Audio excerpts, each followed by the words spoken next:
boa noite. Bem-vindo a mais um culto de celebração da Igreja Presbiteriana Libertas. É com muita alegria que nós chegamos mais uma vez até a sua casa, até o convívio da sua família. Nós já chegamos gratos por você fazer parte da nossa comunidade aqui virtual e estar interessado em cultuar ao Senhor conosco. É isso que nos une, é isso que nos faz um.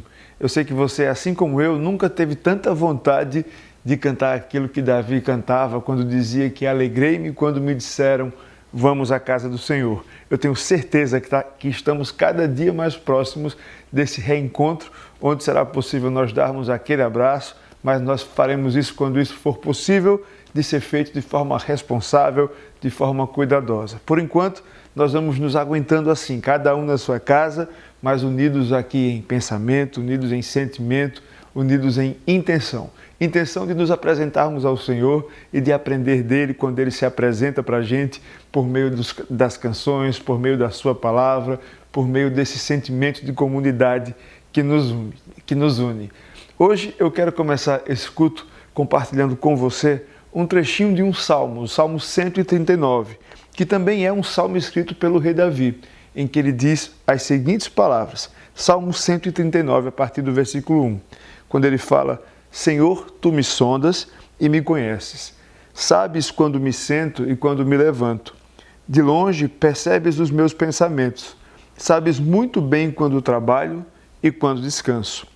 Todos os meus caminhos são bem conhecidos por ti. Antes mesmo que a palavra me chegue à língua, tu já conheces inteiramente, Senhor. Tu me cercas por trás e pela frente e põe a tua mão sobre mim. Tal conhecimento é maravilhoso demais e está além do meu alcance. É tão elevado que não o posso atingir.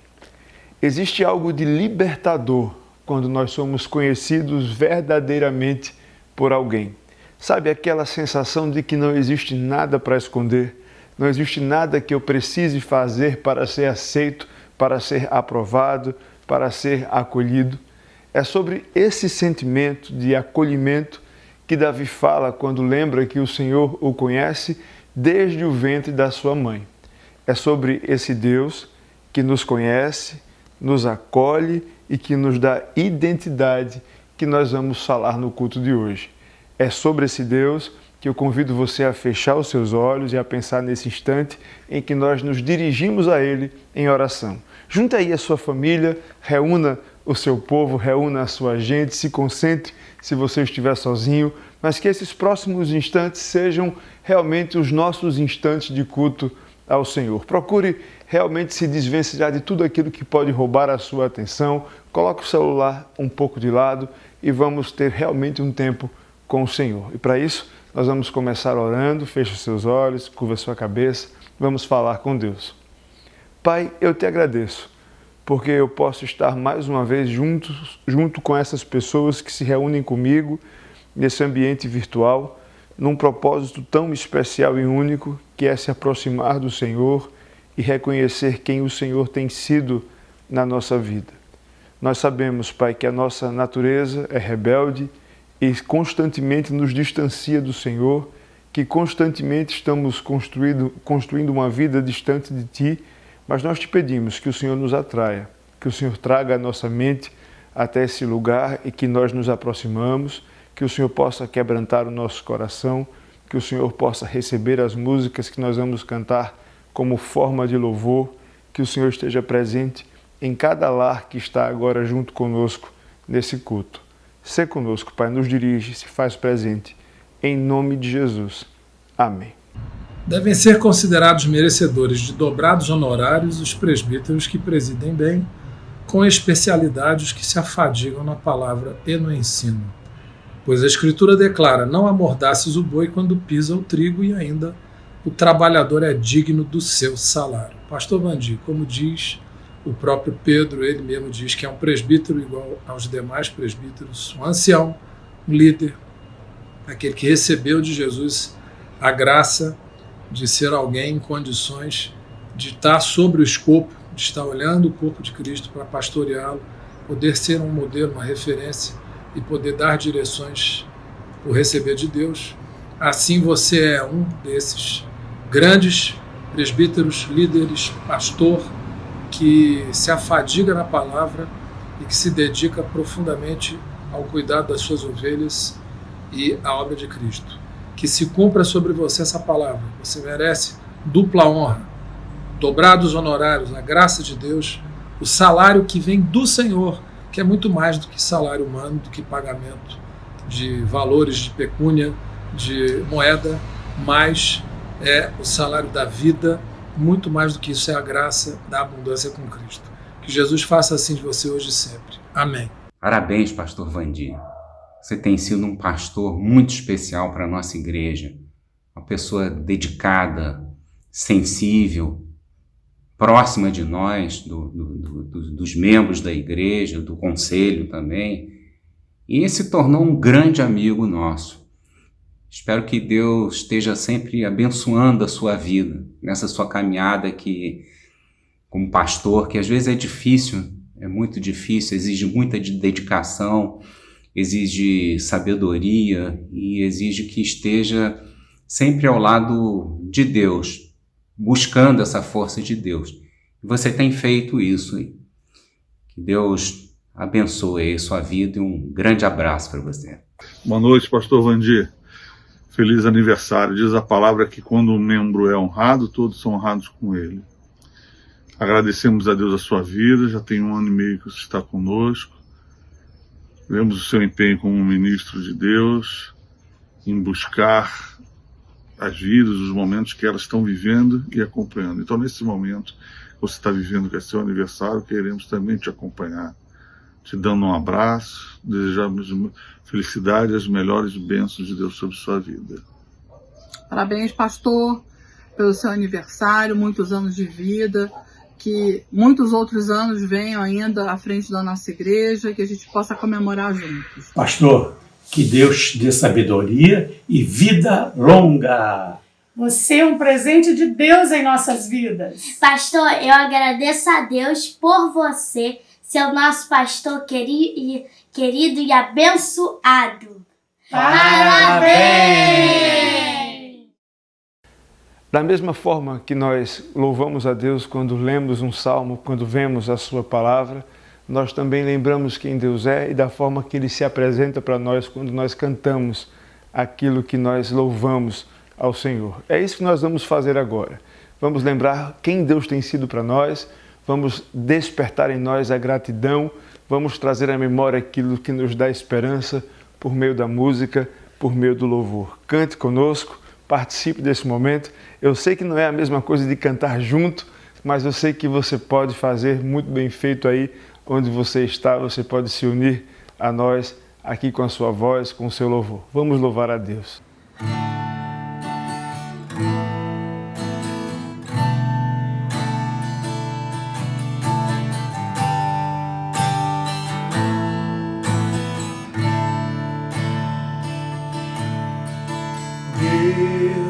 Deus está aqui, aleluia, tão certo como o ar que eu respiro, tão certo como a manhã que se levanta, tão certo como eu te falo e tu podes me ouvir. Deus está aqui. Deus está aqui, aleluia, tão certo como o ar que eu respiro, tão certo como a manhã que se levanta, tão certo como eu te falo e tu podes me ouvir. Tão certo como eu te falo, tão certo como eu te falo, tão certo como eu te falo e tu podes me ouvir. Deus está aqui, Deus está aqui, aleluia, tão certo como o ar que eu respiro, tão certo como a manhã que se levanta, certo como eu te falo, tu podes me ouvir. Tão certo como eu te falo, tão certo como eu te falo, tão certo como eu te falo, tu podes me ouvir. Aleluia.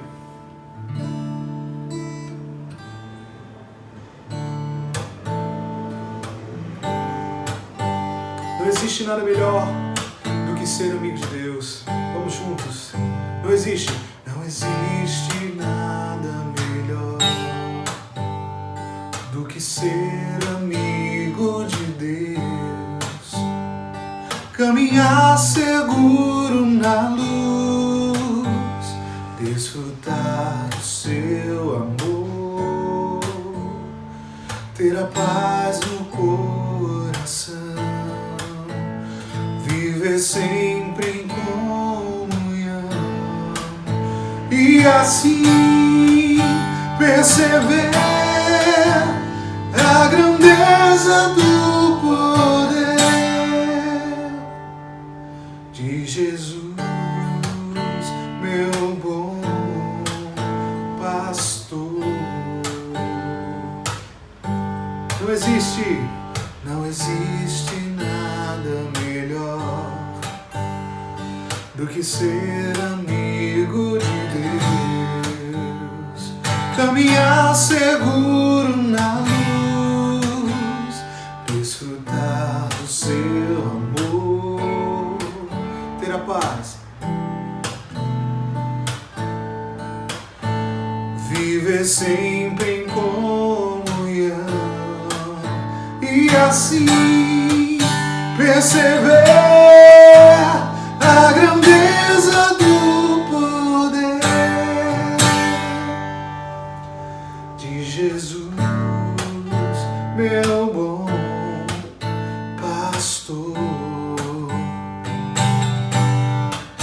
E assim perceber a grandeza do poder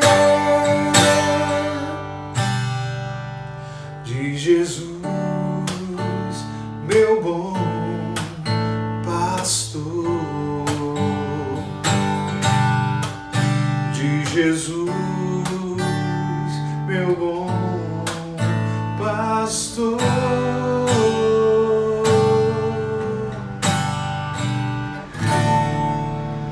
Aleluia, amém.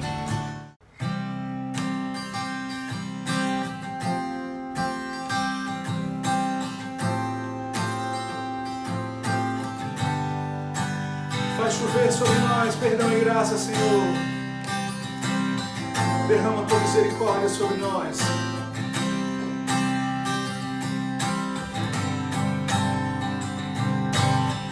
Confesso a ti, Senhor, que fraco eu sou, mas forte tu és.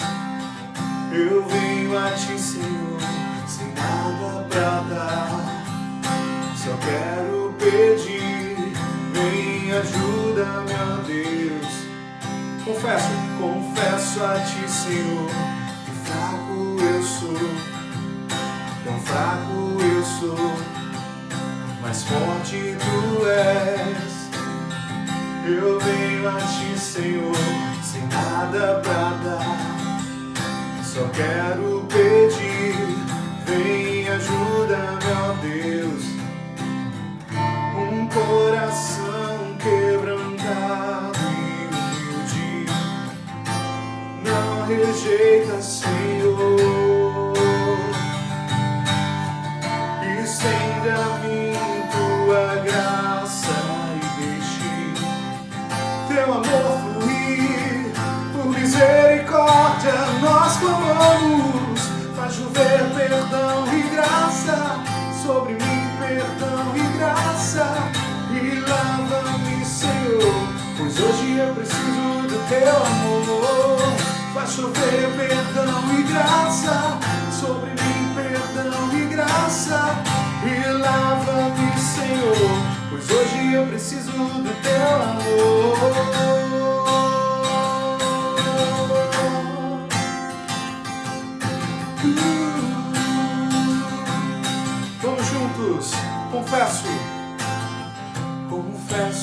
Senhor, que fraco eu sou, tão fraco eu sou, mas forte tu és. Eu venho a ti, Senhor, sem nada pra dar, só quero pedir, vem ajuda-me, ó Deus. Um coração quebrantado e humilde, não rejeita, Senhor. Estende a mim tua graça e deixe teu amor fluir. Por misericórdia nós clamamos, faz chover perdão e graça sobre mim, perdão e graça, e lava-me, Senhor, pois hoje eu preciso do teu amor. Faz chover perdão e graça sobre mim, perdão e graça, e lava-me, Senhor, pois hoje eu preciso do teu amor.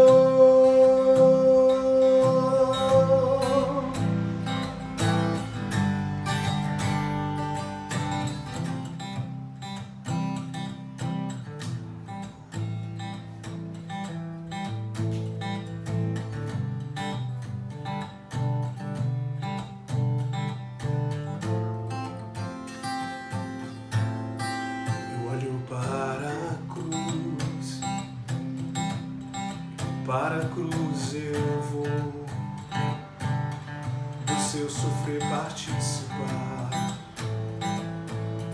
da sua obra vou cantar.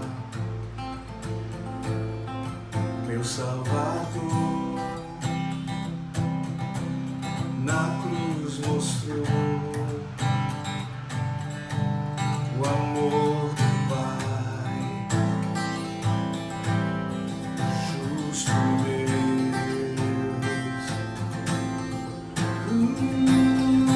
Pela cruz me chamou, gentilmente me atraí, eu sem palavras me aproximo, quebrantado por seu amor.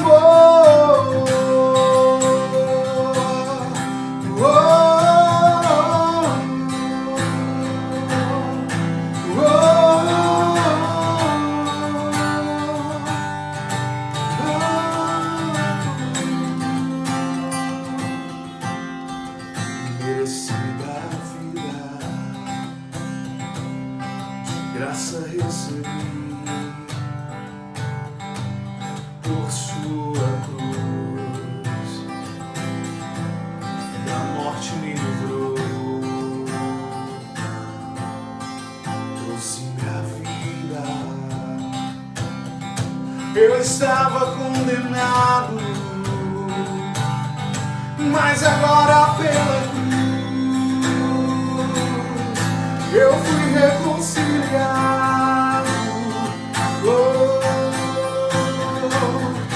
Pela cruz me chamou, gentilmente me atraí, eu sem palavras me aproximo, quebrantado por seu amor. Pela cruz me chamou, gentilmente me atraí, eu sem palavras me aproximo, quebrantado por seu amor. Impressionante é o seu amor.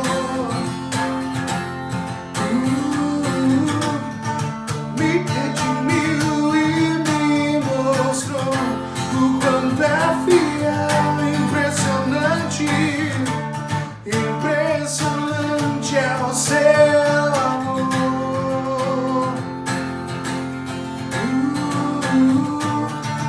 Me redimiu e me mostrou o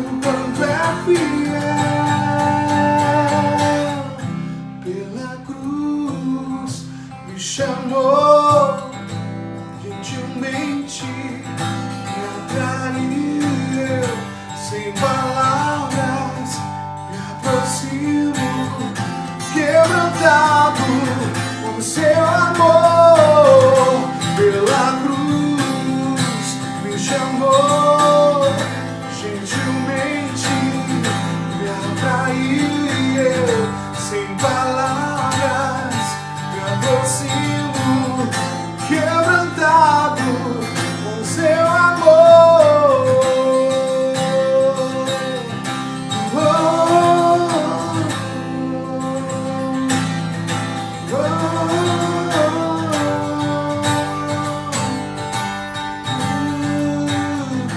Quebrantado por teu amor.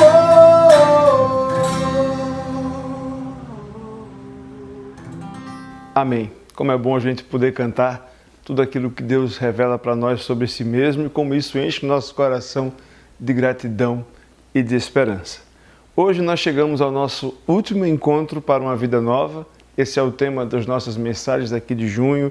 Esse é o tema que nós temos discutido nos nossos grupos de pastoreio e suporte, em que nós estamos repensando algumas coisas na vida, como nós temos vivido, aproveitando esse momento em que nós temos refletido sobre a maneira como o mundo tem construído a sua história nos últimos tempos e como essa pandemia tomou a agenda das nossas mãos e nos fez repensar a maneira como nós estamos conduzindo as nossas vidas e a nossa história como sociedade mesmo.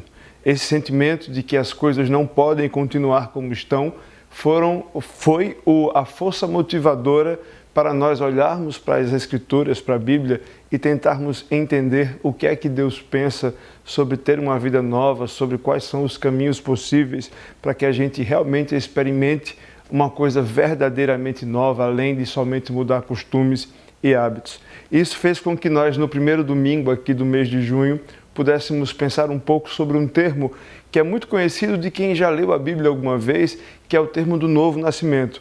Um termo que parece uma coisa meio anacrônica para os dias de hoje, mas que fazia muito sentido para a pessoa para quem Jesus falou sobre ele, que era Nicodemos. E a gente tentou recuperar um pouco desse sentimento, desse sentido que Jesus queria trazer para aquele homem, quando Jesus fala que se alguém quisesse conhecer o reino de Deus, ou seja, a forma como Deus deseja que as coisas fossem e a forma como Deus traz shalom ao mundo, traz paz ao mundo, seria necessário que essa pessoa nascesse de novo.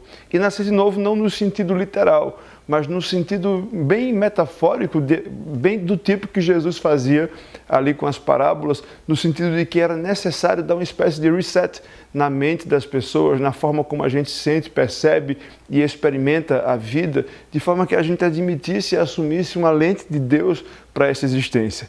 Isso é algo tão sobrenatural que Jesus fala que é algo que você não pode fazer. Quem está nascendo não faz nada, quem faz tudo é a mãe, quem gera e quem dá a luz a essa pessoa.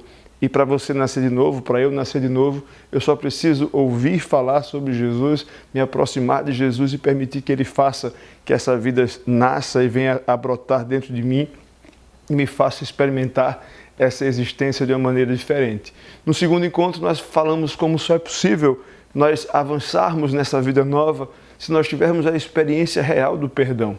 É muito difícil você conseguir avançar e dar passos em direção ao futuro se você carrega numa espécie de mochila imaginária nas suas costas o peso do rancor e da amargura. Nós fizemos o exercício de tentar buscar nas Escrituras o que Jesus ensina sobre o perdão, o que a Bíblia nos ensina sobre o perdão e como é importante e relevante nós colocarmos isso em prática se a gente quer ter uma vida leve, algo que é tão falado aqui nos nossos dias de hoje. No último domingo, domingo passado, nós relembramos que o mundo que a gente vive, não necessariamente o mundo planeta, mas o mundo sistema, o mundo caído, forma estruturas no nosso coração que nos move muitas vezes em busca de planos e projetos que são falíveis e que vão nos colocar numa cadeia cíclica de insaciedade. Eu estou falando daquelas estruturas que a vida às vezes nos coloca, que são rodas vivas em que a gente está sempre sendo movido pela cobiça da carne, pela cobiça dos olhos e por aquele sentimento de ser melhor que os outros, que a Bíblia chama de soberba da vida.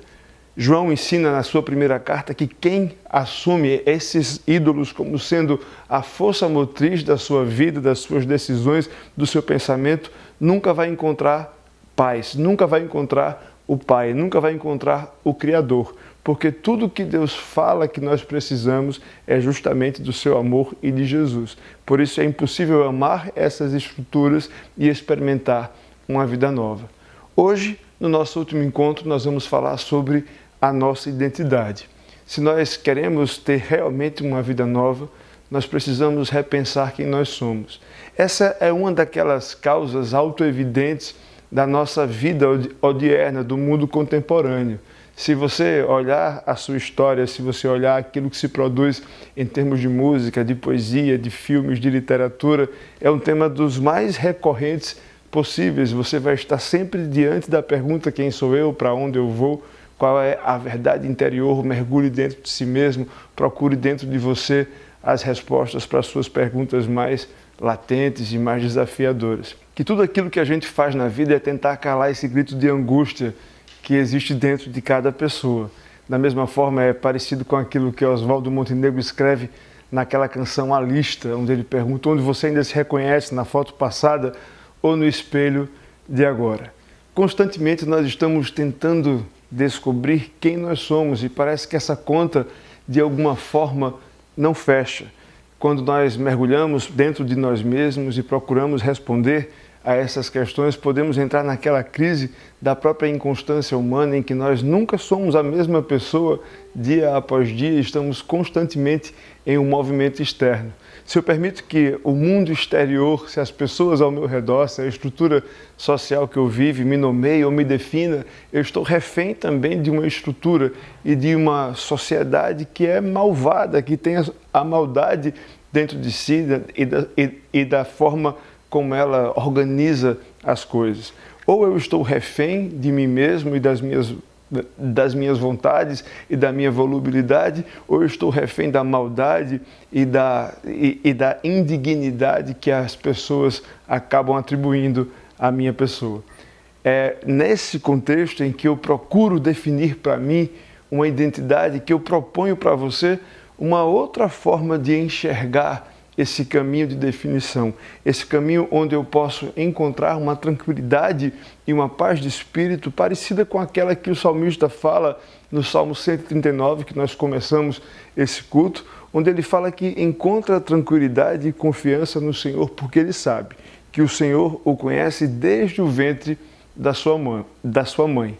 Para que isso possa ficar ainda mais claro, convido você a abrir sua Bíblia no Evangelho de Lucas, no capítulo 8. Provavelmente você já deve ter ouvido essa história em alguma versão, de algum jeito, em algum dos evangelhos. Mas Lucas, capítulo 8, terceiro livro do Novo Testamento, aí na parte final da sua Bíblia, o evangelho escrito também por esse médico chamado Lucas, a partir do versículo 26. Lucas, capítulo 8, a partir do versículo 26, eu peço que você me acompanhe nessa leitura. Ele diz o seguinte: navegaram para a região dos Gerazenos, que fica do outro lado do lago, frente à Galiléia. Quando Jesus pisou em terra, foi ao encontro dele o endemoniado daquela cidade. Fazia muito tempo que aquele homem não usava roupas, nem vivia em casa alguma, mas nos sepulcros. Quando viu Jesus, gritou, prostrou-se aos seus pés e disse em alta voz: que queres comigo, Jesus, filho do Deus Altíssimo? Rogo-te que não me atormentes. Pois Jesus havia ordenado que o espírito imundo saísse daquele homem. Muitas vezes ele tinha se apoderado dele. Mesmo com os pés e as mãos acorrentados e entregue aos cuidados dos guardas, quebrava as correntes e era levado pelo demônio a lugares solitários. Jesus lhe perguntou: qual é o seu nome? Legião, respondeu ele, porque muitos demônios haviam entrado nele. E imploravam-lhe que não os mandasse para o abismo. Uma grande manada de porcos estava passando naquela colina. Os demônios imploraram a Jesus que lhe permitisse entrar neles, e Jesus lhes deu permissão. Saindo do homem, os demônios entraram nos porcos, e toda a manada atirou-se precipício abaixo, em direção ao lago, e se afogou. Vendo o que acontecera, os que cuidavam dos porcos fugiram e contaram esses fatos nas cidades e nos campos. E o povo foi ver o que havia acontecido. Quando se aproximaram de Jesus, viram que o homem de quem havia saído os demônios estava assentado aos pés de Jesus, vestido e em perfeito juízo, e ficaram com medo. Os que tinham visto contaram ao povo como o endemoniado fora curado. Então, todo o povo da região dos Gerazenos suplicou a Jesus que se retirasse, porque estavam dominados pelo medo. Ele entrou no barco e regressou. O homem de quem haviam saído os demônios suplicava-lhe que os deixasse ir com eles. Mas Jesus o mandou embora, dizendo: volte para casa e conte o quanto Deus lhe fez. Assim, o homem se foi e anunciou na cidade inteira o quanto Jesus tinha feito por ele. Vamos orar? Pai, muito obrigado por essa palavra. Muito obrigado por essa história. Muito obrigado porque o Senhor está sempre disposto a nos ensinar, sempre nos atrai e está sempre disposto a abrir os nossos corações e fazer o Teu Evangelho vivo. Que Teu Espírito nos ilumine, que o Senhor fale conosco. Em nome de Jesus.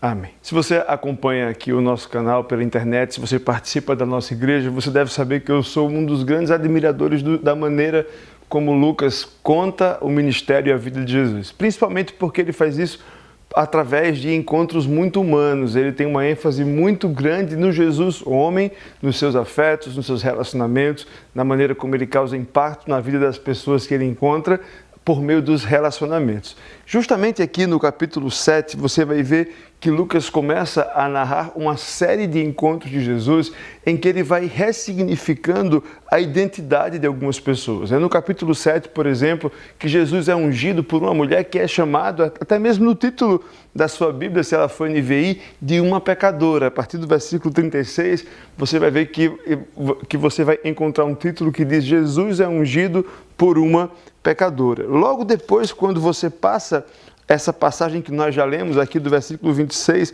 no capítulo 8, você vai ver que Jesus cura no capítulo 9 um menino endemoniado. Logo depois ele vai encontrar uma samaritana também pecadora. Se você olhar essa história como ela é contada em Mateus, você vai ver que Jesus, depois de curar e de libertar esse homem, que nós lemos a história e vamos falar daqui a pouco um pouco mais sobre ela, ele cura uma mulher que sofria muitos anos de um fluxo de sangue. O tempo inteiro, Jesus está em movimento, encontrando pessoas e mudando a história dessas pessoas, não somente por meio das circunstâncias. Não é somente uma reviravolta, como se a gente assistisse uma série ou um filme e acontece alguma coisa, sabe, alguém pobre que ganha uma herança e de repente fica rico. Não, os encontros de Jesus incluem sim sinais, incluem milagres, incluem algumas maravilhas que ele realiza pelas pessoas, mas as transformações que essas pessoas experimentam são transformações muito mais profundas do que simplesmente a mudança de circunstâncias. Se nós estamos falando sobre ter uma vida nova, nós estamos falando sobre necessariamente encontrar uma paz de espírito onde eu tenho tranquilidade de eu ser quem eu sou. Com todas as minhas imperfeições e lutas para ser alguém melhor, alguém mais parecido com Jesus, com a minha constante insatisfação com o pecado que habita em mim, mas ao mesmo tempo definido por alguma coisa que não foi construída, mas por alguém que criou. Porque constantemente nós estamos tentando nos adequar em termos de identidade, em termos de percepção com quem nós somos, a alguma coisa, como eu falei agora há pouco. Às vezes é sobre quem eu sou e como eu me percebo, e eu estou em constante movimento porque o coração do homem é completamente corrupto e nem nós nos conhecemos. É isso que a Bíblia fala no livro do profeta Jeremias. Ao mesmo tempo, se eu me coloco a refém das coisas que estão ao meu redor, das circunstâncias, eu também estou ali exposto às intempéries da vida e eu vou acabar me tornando refém dessas definições para que eu lide com quem eu sou. E você deve saber, como assim eu sei, que é muito difícil você encontrar um equilíbrio na sua história onde você esteja tranquilo consigo mesmo, em que você consiga se relacionar com as pessoas, consiga lidar com os olhares julgadores das pessoas, com a reprovação, com a tranquilidade de não buscar sempre a aprovação das pessoas em tudo que a gente faz, porque nós estamos constantemente em luta mesmo com quem nós somos e buscando nos encontrar. Quando nós voltamos para esses encontros de Jesus e vemos como o Evangelho faz questão de nos apresentar a maneira como Jesus transforma a maneira como as pessoas se percebem, a maneira como as pessoas encontram a sua identidade, nós começamos a vislumbrar um caminho que pode nos ajudar a entender que tipo de transformação Jesus traz na minha percepção de quem eu sou e que me ajuda a seguir em frente tendo uma vida nova. A história que nós lemos agora há pouco é uma das mais fortes que você vai encontrar no Evangelho. Se você estivesse com Jesus, se você fosse um dos 12 discípulos que estavam constantemente em movimento com ele, você provavelmente nunca teria dias repetitivos ou dias extremamente calmos e tranquilos. Constantemente aconteciam coisas diferentes naquele grupo. Jesus ou falava coisas desafiadoras, ou realizava algum sinal, uma cura, ressuscitava um morto, mas sempre tinha algo para ver.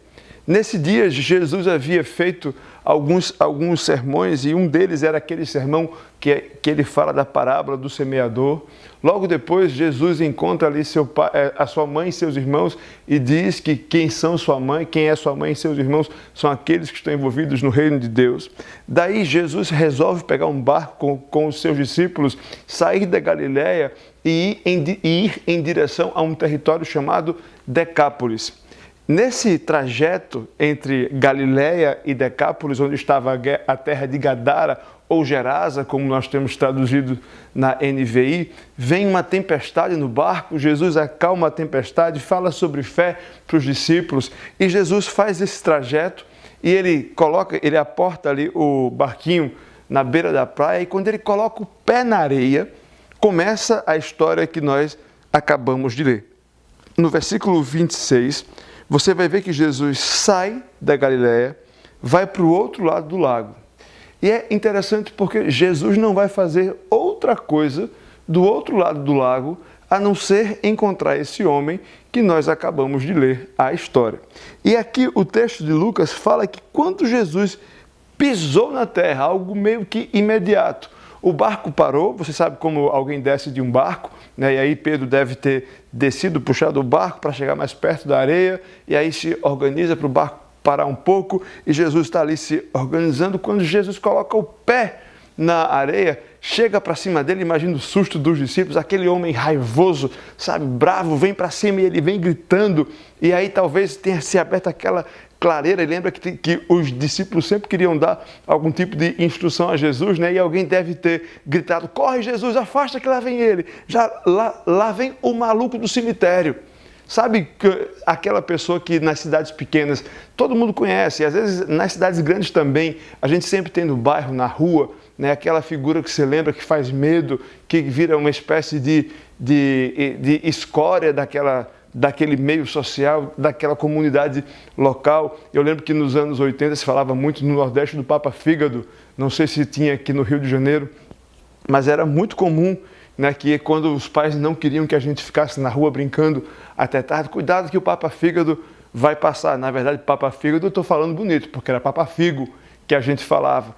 Mas era aquela figura que todo mundo tinha medo. A gente tem esse hábito de transformar as pessoas em monstros, e a gente vai tirando ali os traços humanos delas, e elas só se tornam um meio de causar medo e pavor. A gente tem esses requintes de crueldade quando a gente escolhe algumas pessoas para se tornarem os monstros das nossas comunidades locais. E é provável que quando Jesus tenha colocado o pé na areia, esse povo tenha dito, corre, corre, que lá vem o maluco, lá vem o doido, lá vem o endemoniado aqui do cemitério. E esse homem vem para cima de Jesus, ele era alguém conhecido, você viu aqui na leitura do texto, que era alguém que todo mundo sabia, que já tinha sido preso com corrente de ferro e que tinha conseguido se libertar, porque os demônios faziam ele ter uma força muito grande, e ele se libertava e era levado pelos demônios para lugares solitários. E aí esse homem vem para cima de Jesus e já vem falando, perguntando: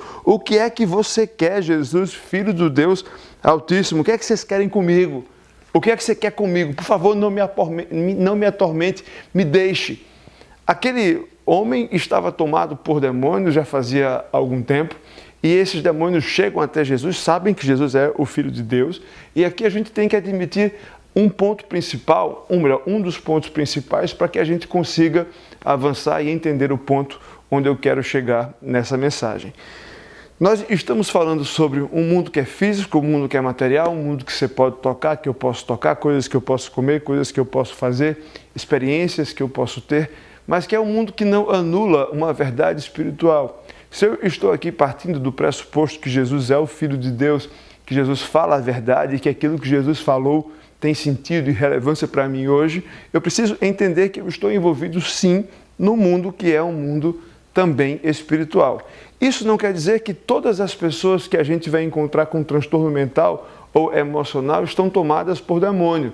Tá? Por favor, não confunda as coisas, e é sempre importante a gente falar sobre isso, porque existem pessoas que são pessoas doentes emocionalmente falando, pessoas que têm alguns transtornos emocionais, pessoas que sofrem de patologias.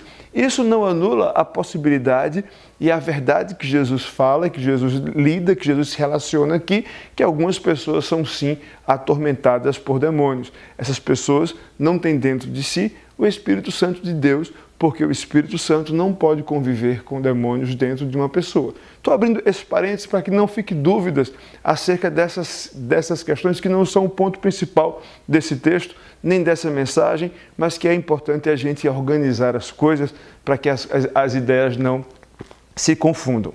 E essa história, ela fala sobre demônios, fala sobre um homem que estava possesso, mas ela fala principalmente do processo de degradação que alguém pode sofrer da sua dignidade humana, da pessoa humana mesmo, em que ela se esvazia de tudo aquilo que tem de importante dentro dela, num contexto que também esvazia ela, e aquilo que Jesus faz na sua direção e o que é que Jesus pede que ela faça como resposta. Portanto, quando a gente enxerga esse homem chegando diante de Jesus, você vê que Lucas faz questão de dizer o que acontece com esse camarada, de forma que a sua dignidade está ali deteriorada. Esse cara está degradado moralmente e socialmente. E sabe onde é que eu vejo isso?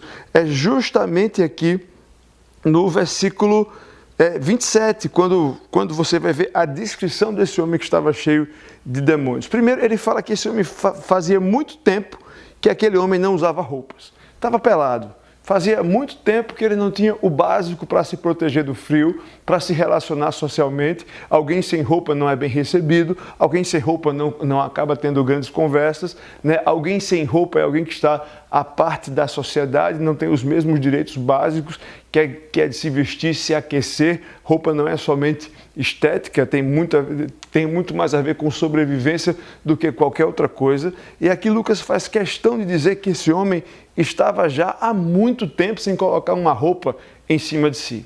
Da mesma forma, era um homem que não vivia em casa alguma. Ninguém nasce em casa alguma. Todo mundo nasce de alguém, todo mundo vem de algum lugar. E esse camarada, a sua vida havia sido tão degradada, a sua história tinha sido tão terrível por causa daqueles demônios, e aqui a gente está falando de uma história que é drástica para falar de coisas menores. Jesus aqui já falou de uma mulher que era pecadora, vai falar de uma mulher que tinha fluxo de sangue, de um menino que tinha demônios, mas aqui esse homem representa tudo junto numa coisa só, e ali tem a ação dos demônios usando tudo na vida dele para acabar com a vida dele. E uma das coisas que foram acabadas é justamente a possibilidade de ter um lar. Uma casa não é somente uma casa, ela é sim uma coisa básica que é o abrigo para que você possa se proteger das intempéries do tempo, para que você tenha um lugar para repousar, mas é também o lugar de convívio. E eu sempre gosto de pensar que esse camarada não é um camarada que nasceu do nada, ele vem de uma família, ele vem de uma história. Algumas pessoas já tentaram fazer algumas coisas por ele. Você vê que no versículo 29... no versículo 29, você vê que algumas vezes as pessoas tentaram acorrentá-los e tentaram colocar eles aos cuidados dos guardas, mas ele quebrava as correntes e os demônios levavam ele para lugares solitários, onde ele não convivia com as pessoas. Então, dentro da sua história de degradação, ele é um homem que foi privado dos seus direitos básicos de vestir, de morar e do convívio das pessoas, da possibilidade de se relacionar com os outros. E como se não bastasse isso, esses demônios, na sua atuação maligna, ainda levaram esse homem para morar longe, nos sepulcros. Quem quer morar num cemitério? Quem gosta de passar tempo batendo papo no cemitério? Eu sei que você vai achar algum exemplo aí, vai conhecer alguém, algum gótico, alguém que curte essa história, mas não é algo usual, não é algo que não é um sonho que você tem, né? Você não paga um Minha Casa Minha Vida para construir a sua casa no cemitério. E esse homem, ele é desenhado por Lucas desse jeito, de forma que não reste dúvida para mim nem para você de que é um homem que havia perdido toda a sua dignidade e tinha sido totalmente degradado nessa história. Um homem que não tinha acesso aos direitos básicos que uma pessoa pode ter, que uma pessoa deve ter, um homem que não tinha a oportunidade de se relacionar com outras pessoas, um homem que não tinha onde morar e que habitava entre os mortos. Pior cenário, impossível. Dignidade nenhuma. E aí eu penso com você de onde esse camarada poderia tirar recursos interiores para dar uma virada de vida, sabe? Eu sei que a gente está falando aqui de alguém que vivia uma opressão maligna, algo espiritual. Mas me diga você assim, vou levar esse camarada para ter uma conversa, para ter uma série de sessão de aconselhamento, eu vou dar a mão para ele, eu vou fazer ele encontrar dentro de si mesmo força interior para mudar essa história. Você acha que esse homem que habitava em Gadara, entre os sepulcros, existia dentro dele algum recurso emocional para que ele pudesse lidar com essa situação? Ao mesmo tempo, esse homem estava numa cidade, num território, num contexto que talvez você ache alguma coisa parecida com a vida que a gente vive ou com o contexto que a gente está inserido e que possivelmente a gente pode fazer parte dele. Ele morava numa cidade, num território que eu prefiro chamar Gadara, apesar da NVI chamar Gesara. Não sei se é pela gagueira, pela dificuldade, mas Gesara não é uma palavra muito fácil de falar, mas Gadara é melhor. E Gadara era um território muito estranho, sabe? Era um território que talvez você olhasse um pouco diferente para ele. É uma coisa meio Saramandaia de Dias Gomes. Eu gosto de fazer esse paralelo. Porque, veja bem, aqui você vê o que acontece com esse homem. Você vê que Lucas conta que esse homem não tinha o que vestir, ele não tinha convivência, ele não tinha onde morar, ele morava nos sepulcros, já tentaram prender ele já foi acorrentado, ele quebra essas cadeias, ele é sempre levado pelos demônios para lugares solitários, né? E esse homem chega até Jesus ali raivoso Jesus pergunta para ele como é seu nome, e ele diz Legião, porque nós somos muitos que moram aqui dentro desse homem, e Jesus liberta esse homem, né? E Jesus, quando liberta esse homem, aqui a história conta alguns detalhes que eu não sei todas as regras do jogo, mas eu sei qual é a história que está contada aqui. Aqui Lucas fala que quando eles estavam lá, o cenário é bacana porque tem cemitério, tem esse homem revoltado, tem discípulo, tem barco, tem Jesus colocando o pé na areia e está passando assim no fundo, assim no lado, parece que é coadjuvante, parece que é só composição de cenário, você nem imaginaria que de repente aquela cena de fundo se tornaria algo importante no enredo. E ali Lucas fala que estava passando uma manada de porcos. E quando Jesus vai expulsar esses demônios desse homem, esses demônios pedem para não serem lançados no abismo. E aí você vai me perguntar o que é o abismo? Eu não sei dizer a você com exatidão o que é esse abismo, mas eu sei que é um lugar que os demônios não queriam ir e que Jesus achou por bem não mandar os demônios. E o que é que Jesus faz? Atende o pedido dos demônios que pedem para serem lançados naquela manada de porcos. Deixa eu abrir aqui mais um parêntese. Você sabe que judeu, o povo hebreu, o povo de Israel, que seguia ali a lei que Deus havia dado no Antigo Testamento, não tocava, não se relacionava com nada que tivesse a ver com porcos. O porco era considerado um animal imundo, portanto intocável por aquelas pessoas. Então, em Decápolis, a gente sabe que não estava ali reunido um povo de origem hebraica, porque eles criavam porcos. E quem não é hebreu, geralmente na narrativa bíblica do Novo Testamento, quem não é de origem hebraica ou judaica, é chamado de gentil. Portanto, era um povo gentil que cuidava de porcos e que você percebe pelo próprio desenrolar da história que tinha na criação de porcos uma das suas atividades econômicas, provavelmente muito rentável pelas consequências que vão acontecer aqui nos versículos posteriores. Porque Jesus permite que os demônios saiam daquele homem, finalmente libertem aquele homem e vão para os porcos. Os porcos ficam enlouquecidos e ali é outra cena de horror, porque você já deve ter ouvido porco fazendo barulho e o barulho do porco é terrível. E ali os demônios ocupam aqueles porcos saem enlouquecidos em direção a um barranco que dá na água, e eles se jogam ali e todos eles morrem naquele lugar. A próxima cena é uma cena que dá um nó na cabeça da gente, porque Lucas vai contar lá no versículo 35, que aquele homem aparece de novo, agora já vestido, agora já conversando lucidamente, juntamente com Jesus. Eu imagino que ele devia estar ali profundamente emocionado. Aquele homem havia libertado a vida dele, não sabe-se quanto tempo esse homem viveu naquela condição degradante de estar somente convivendo com o sepulcro, um cemitério ali possuído por demônios. Ele agora está livre, seu semblante está tranquilo, você pode olhar para ele e encontrar serenidade, e ele está ali conversando com o seu libertador. Só que nos versículos antes você vai ver que a notícia correu. As pessoas que estavam ali, os criadores de porcos, saíram espalhando aquela novidade em todos os campos e em todas as cidades. Se a gente olha com os olhos bondosos, a gente está longe da história, né? Diz, então a notícia que deve ter corrido, olha, aquele homem que era endemoniado, que vivia no cemitério, ele foi liberto, ele está bem, aconteceu uma coisa maravilhosa ali com ele, ele agora vai ter a oportunidade de voltar para casa, de voltar para sua família. Não foi isso não. Aquela turma que sai dali do cemitério, sai espalhando nas cidades, olha, o homem endemoniado foi liberto, mas os demônios foram para os porcos e nós perdemos todos os porcos foram tudo se jogaram num barranco e perdemos tudo, prejuízo total, não tem mais porco nenhum.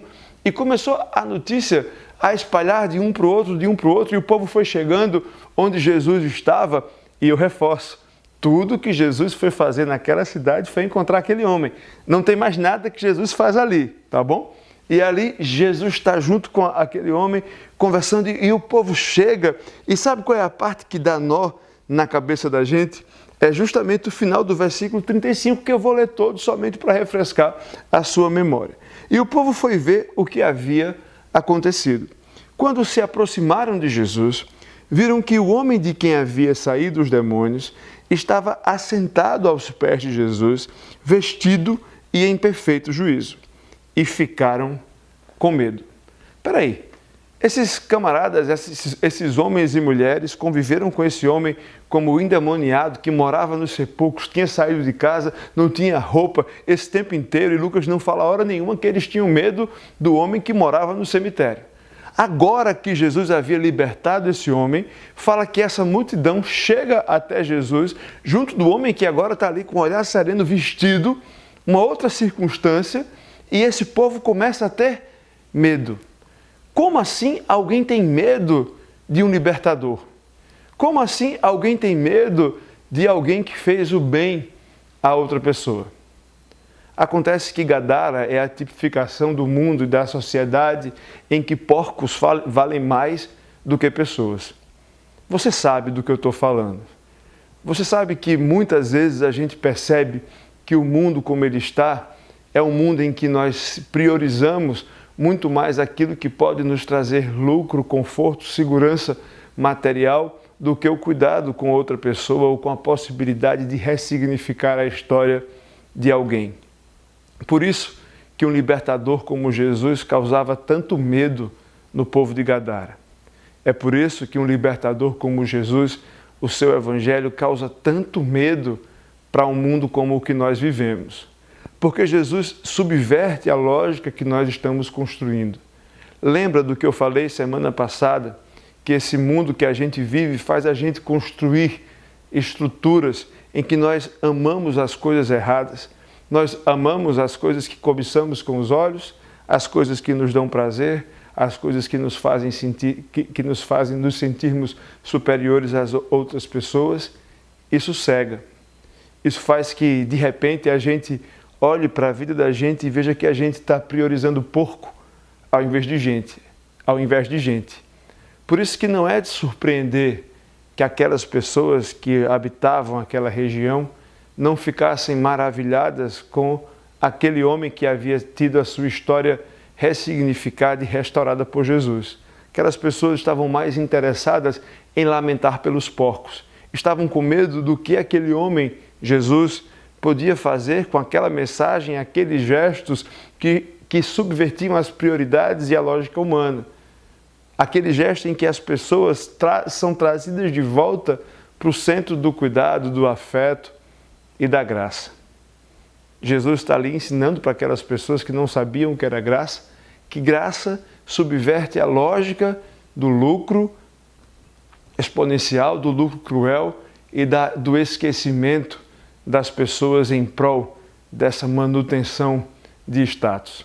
Era isso que Jesus estava ensinando para aquelas pessoas e aquelas pessoas ficaram amedrontadas. E sabe por que a gente fica amedrontado?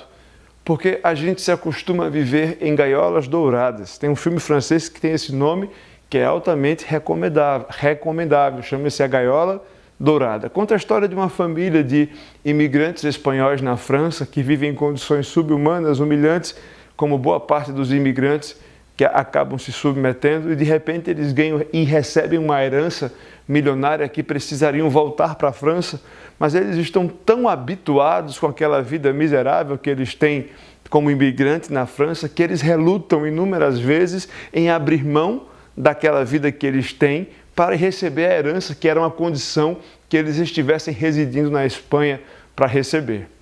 A gente se acostuma com aquilo que não presta. E a gente começa a chamar aquilo que não presta de aquilo que presta. Sabe quando Jeremias lamenta pelo povo de Deus? Ele fala assim, esse povo de Deus, trocaram as águas vivas por uma cisterna rota, trocaram um rio vivo que a água não para de passar limpa por um poço de água suja. É essa a tendência do coração humano caído, é a gente estar trocando as coisas boas por coisas que não valem a pena. É por isso que aqueles homens tinham o coração deles nos porcos e não tinham o coração deles nas pessoas.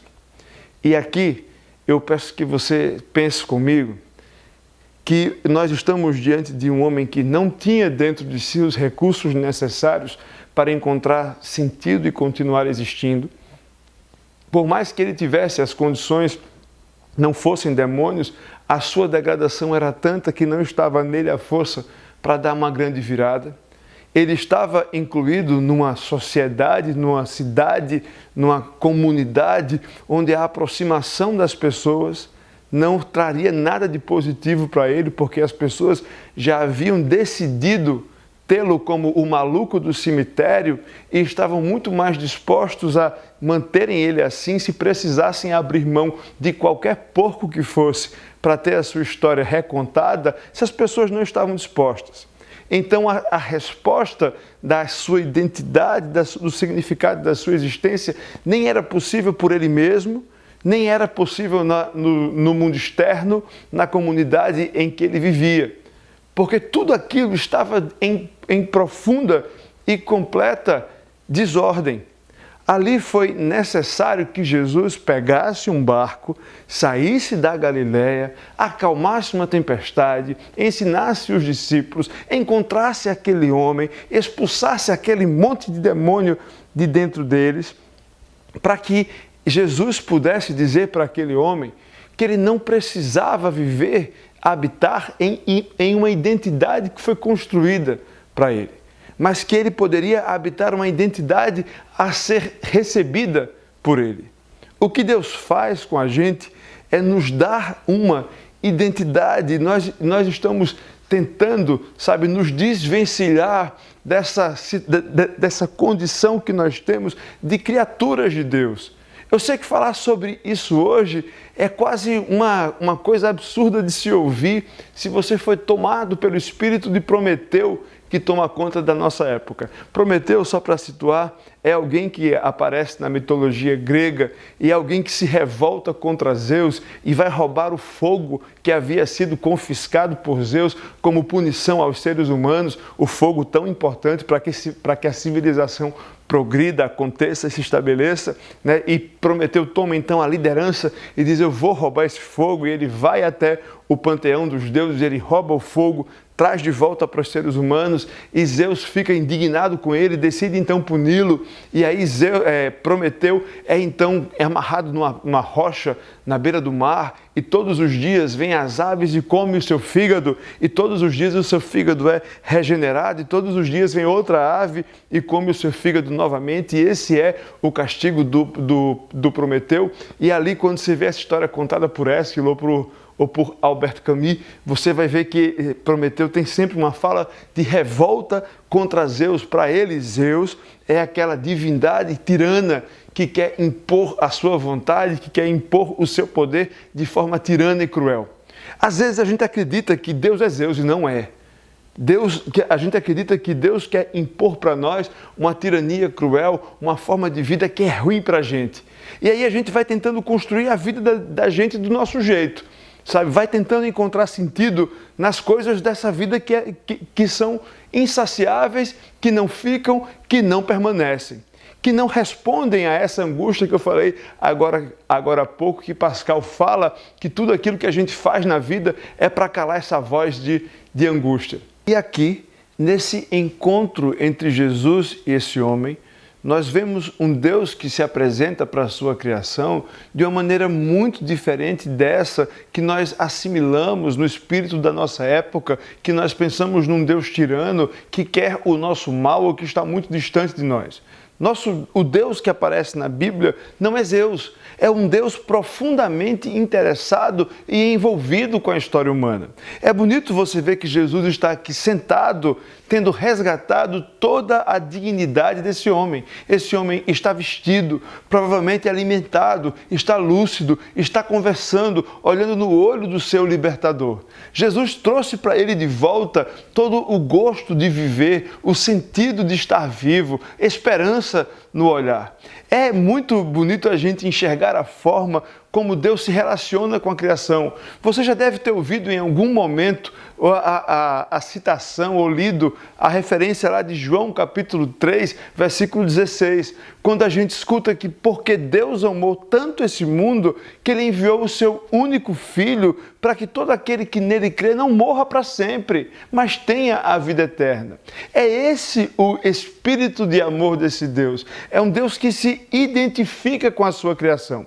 Você sabe que Jesus é Deus e que Jesus é a encarnação desse Deus que abre mão de toda a sua glória, de toda a sua distinção para experimentar o que é ser humano. Se você já leu a história de Jesus nos evangelhos, sabe que Jesus enfrentou solidão, que Jesus enfrentou fome, que Jesus não tinha onde reclinar a cabeça, que Jesus sofreu oposição, soube o que era o sofrimento e experimentou a dor da morte. O que é mais interessante é quando você olha, por exemplo, uma referência como Mateus capítulo 12, em que Jesus é acusado de ter o demônio de Belzebu.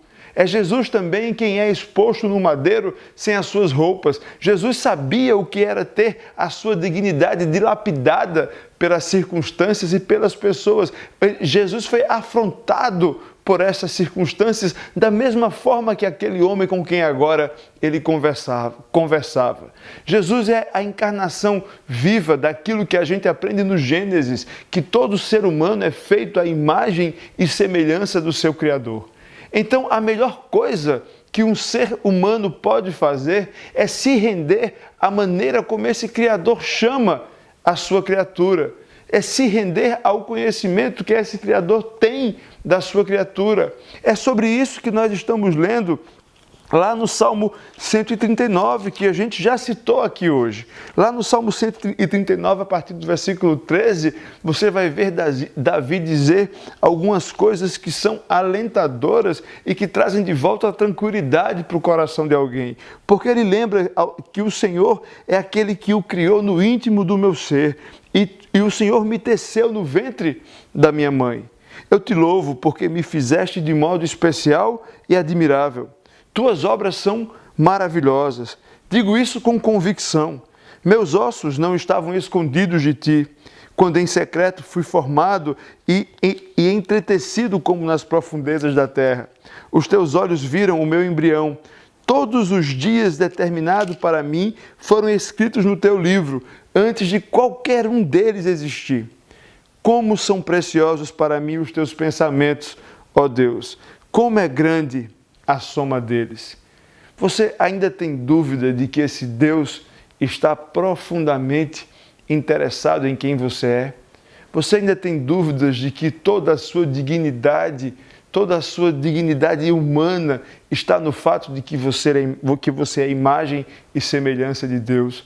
Você tem dúvidas que esse Deus ama tanto você que resolveu viver como a gente vive, experimentar o que a gente experimenta, e sofrer a morte de cruz para que eu tivesse os meus pecados perdoados? É esse Deus quem garante para mim agora a posição de alguém que é amado e que é chamado seu filho, alguém que é cuidado por ele como se fosse a menina dos seus olhos, alguém que recebe dele a esperança de redenção, a esperança de um final feliz.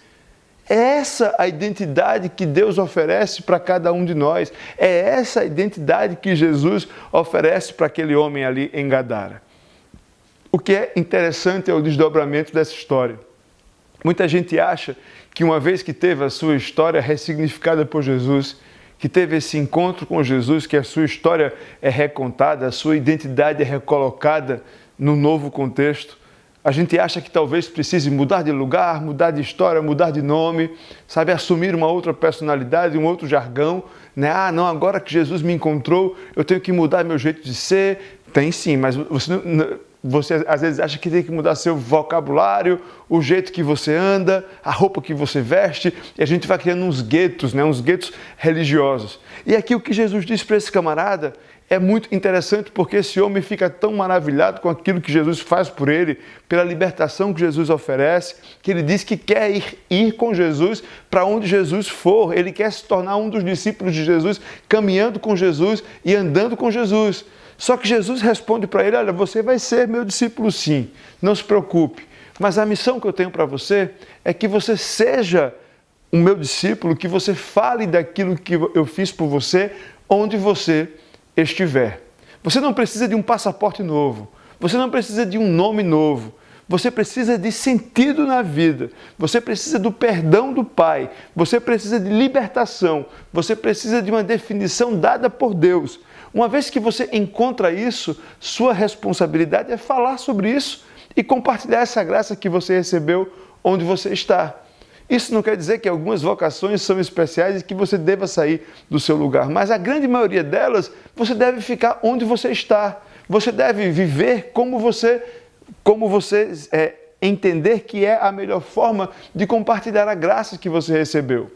E isso, muitas vezes, se dá em Gadara, porque o risco de nós nos tornarmos como aqueles gadarenos é muito grande. Gadara é o lugar onde as pessoas preferem os porcos. Por isso que é tão importante falar sobre graça num contexto em que as pessoas são preteridas. Por isso, não perca a oportunidade de falar daquilo que Jesus tem feito por você. Não perca a oportunidade de compartilhar a graça que você tem recebido. Conforme Jesus vai mudando a nossa história, conforme Jesus vai definindo a nossa identidade, nós temos a responsabilidade de falar sobre essa graça onde nós estamos. Só Jesus pode transformar a vida de alguém. Só Jesus pode dar a você a tranquilidade que você precisa e a paz para seguir em frente, porque somente diante de Deus você vai poder ter a tranquilidade de que está completamente vulnerável, é completamente conhecido e ainda assim perdoado. Que Deus ajude você, que Deus nos ajude a caminhar em direção a uma vida realmente nova. Não nos conformemos com o mundo da maneira como ele está, mas vamos começar a transformação a partir de cada um de nós, de dentro para fora. E eu quero orar com você, daqui a pouco encerrando o nosso culto, mas antes disso eu queria encorajar você a participar de um dos nossos grupos de pastoreio e suporte. Tenho sentido falta de algumas pessoas que são importantes para a nossa comunidade de fé e eu queria muito que você estivesse junto conosco. Se você quer realmente seguir uma vida nova, é importante que a gente faça isso junto. É importante que a gente faça isso compartilhando. É importante que a gente faça isso com a nossa família de fé. Portanto, se você ainda não está envolvido ou se você está furando com os nossos encontros, por favor, fala comigo. Eu queria muito contar com você, com a sua presença. Queria dizer também que nós estamos aqui contando os dias para estarmos juntos. Provavelmente isso vai acontecer mais rápido do que a gente espera, porque eu creio que Deus pode fazer isso, mas nós faremos isso quando isso for seguro e responsável. Essa é a decisão do Conselho da Igreja Presbiteriana Libertas, essa tem sido a recomendação do nosso presbitério, o Presbitério do Rio de Janeiro, e é nesse sentido que nós vamos caminhar.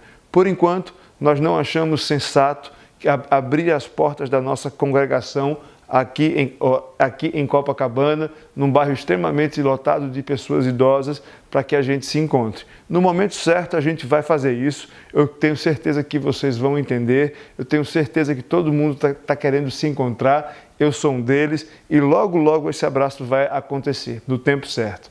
Tá bom? Enquanto isso, a gente se encontra sempre no GPS. Eu queria orar por você, orar pela sua família, orar pela nossa comunidade, orar pelo nosso Brasil, pelo nosso planeta. Que Deus tenha misericórdia. Vamos orar?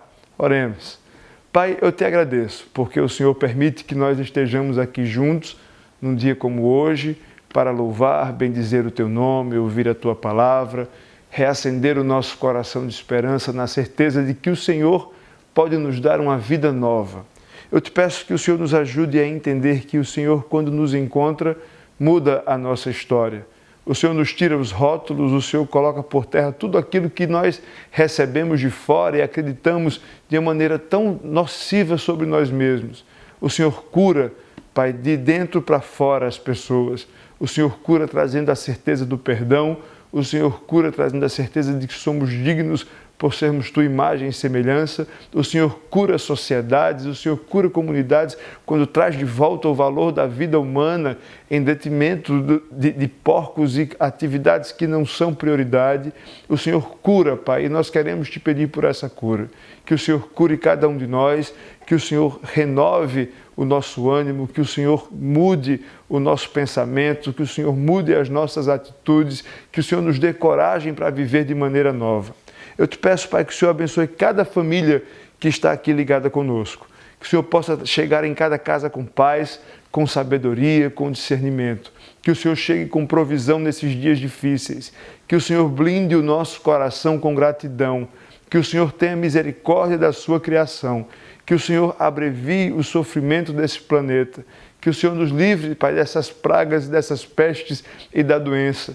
Que o Senhor possa ter misericórdia das pessoas pobres, que o Senhor possa nos ajudar a nos envolvermos com as causas dos vulneráveis, dos órfãos e das viúvas, que a tua igreja possa continuar sendo igreja nesses dias tão desafiadores, que o Senhor possa trazer paz aos nossos corações, confiança sempre no Senhor, esperança nos dias difíceis e nos bons dias, na certeza de que até aqui o Senhor tem nos ajudado e que o Senhor seguirá diante de nós. Sê com os profissionais de saúde que estão hoje na frente de batalha. Sê com as pessoas que estão na cidade e nas pessoas que estão em viagem. Que o Senhor possa nos guardar, que o Senhor possa nos livrar, que o Senhor possa nos dar a certeza de que é o Senhor quem nos ajuda e é o Senhor quem nos guarda. Sê conosco, Pai, cuida de nós, em nome de Jesus. Amém. Que a graça e a paz do nosso Senhor e Salvador Jesus Cristo, o amor de Deus, nosso eterno Pai, a comunhão, a consolação e o poder do Santo Espírito de Deus seja com todo o seu povo aqui e espalhado pela face da terra para todo sempre. Amém. Amém. E eu espero você daqui a pouco, lá na nossa live do Instagram. Coisa rápida, quero dar apenas uma palavra com você, tá bom? Deus abençoe, até já já.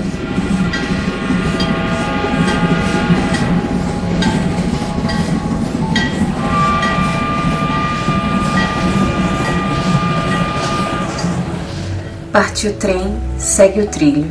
Temos um novo condutor. Da janela, paisagens desafiam o pastor. Os sinais pelo caminho anunciam um novo rumo. E na cabine, ali sozinho, se orienta com seu prumo. Se antes já era desafiador, agora é quase amedrontador. Tantas vidas num só trem. Com tantos medos a transpor. O caminho para o novo mundo parece não tão mais previsível. Mas ele sabe quem é a força que guia os seus trilhos. Lâmpada para os pés e luz para o caminho. O condutor conduz o trem para onde é conduzido. Alerta toda a estação e a cada passageiro. Amigo e companheiro, querido conselheiro. Hoje não estamos no mesmo vagão, mas sempre estaremos no mesmo trem. Nosso destino é bem certo. Sabemos que ele vem. Foram poucas estações, mas a viagem é tão boa. Descobrimos tanto amor numa única só pessoa. Gratas surpresas e memória já transbordam o nosso coração. Não vemos a hora de estarmos juntos, todos em comunhão. Como um pastor que conhece a ovelha, nós reconhecemos o nosso pastor. Você nos conhece pelo nome e por seu mais um ano de vida, a Deus oferecemos louvor. Quero agradecer a Deus pela oportunidade de estarmos no mesmo trem. São tempos difíceis, mas seguimos juntos, firmes. Obrigado por cada palavra, coração, conselho, por todas as vezes que chorou comigo, riu comigo. Ainda faremos muitas vezes tudo isso. Que Deus te abençoe sempre e continue te usando para o seu louvor. Parabéns, pastor. Nosso pastor. É uma honra servir ao Senhor com você.